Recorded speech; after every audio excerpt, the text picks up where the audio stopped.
I was 8 years old when my parents told me that my dad had cancer. At 8 years old, it's really hard to grasp the idea of what even cancer is. Suddenly, I wasn't going to recess anymore. Every Thursday, I was sitting in an office, I was playing with sand, and I was talking to a woman about my family and my dad and what was going on. But I had no idea what was going on. I was 8. And it was scary because at the same time, I knew I had no control. It was just like, my dad's sick, but I can't do anything about it. And for so long, I felt like I couldn't do anything about it. But I'm here, and now I am doing something about it. And after finding Cycle for Survival and discovering that there's a program where you actually can do something about it, I'm just so amazed. It's my first time riding this year, and upon walking in, I immediately knew that this was something that's gonna change my life. I mean, look at it, we have so many people in here.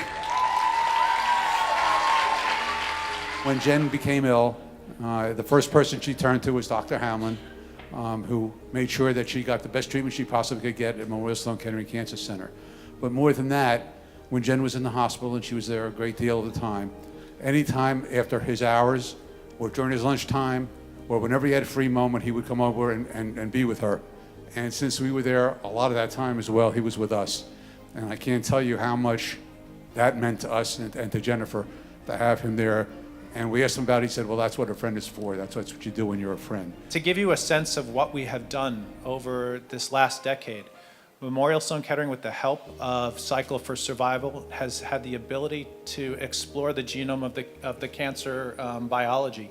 We, as an institution, probably have more patients' cancer genomes that are sequenced now, over 10,000, with the support of Cycle for Survival.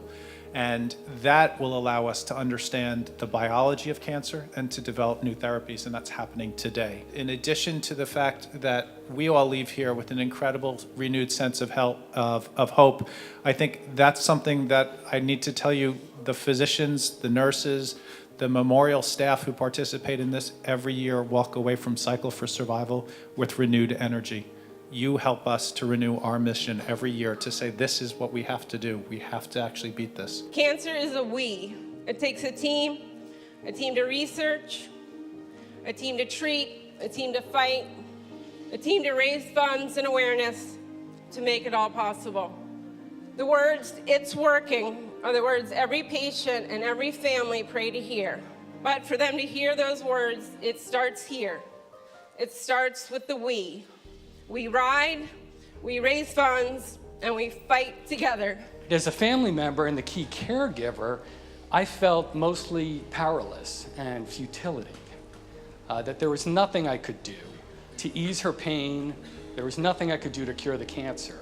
And I thought that was really a stark contrast between somebody with that zest for life and somebody with the futility. But then the two of us together in Cycle for Survival, we found the world's preeminent cancer research organization. And I don't feel futility today. I decided to take the lead to have that zest for life. I've got 4 bikes, I've got 16 riders, I'm diving right in with both feet. I've got the zest for life myself. That's my battle cry.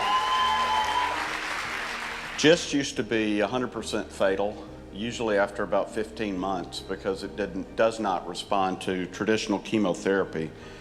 But in 2001, Novartis developed a targeted therapy cancer drug called Gleevec to treat this rare form of leukemia, and then they found out it also treated GIST. So once I was diagnosed, I was put on this drug right away. My tumors all started to shrink very quickly. Being here, I was very close to Sloan Kettering, and I was able to get in and see my doctor there, Dr. Ron DiMatteo, who's considered to be probably the world's foremost expert on GIST and top surgeon. And I've been under his care since the diagnosis, had surgery about 1.5 years ago, and have not had any reoccurrences since, so thank you. And so I just hope my story provides some hope for those that are battling cancer, that breakthroughs can happen. For me, surgery was my only option, and on my son's 2-month birthday, I had the tumor resectioned from my abdomen, and I lost my left kidney. But my other one's doing well, and my recent scans show no evidence of the disease.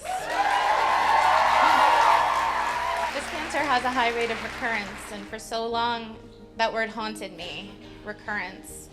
felt like I was being chased by cancer, and I was just sitting around waiting for it to come and get me again. But since finding Cycle for Survival and starting this team and watching the people that I love rally around me, and then being here with all of you today who are dedicated to this mission, I feel like I'm fighting back and I'm taking my life back. And with every dollar donated and every pedal pushed here today, we're turning uncertainty into inspiration and fear into hope. And 18 months ago, I wouldn't have been able to stand up here, and I wouldn't have been able to ride. But today I can, so I'll ride for everyone who can't. Thank you.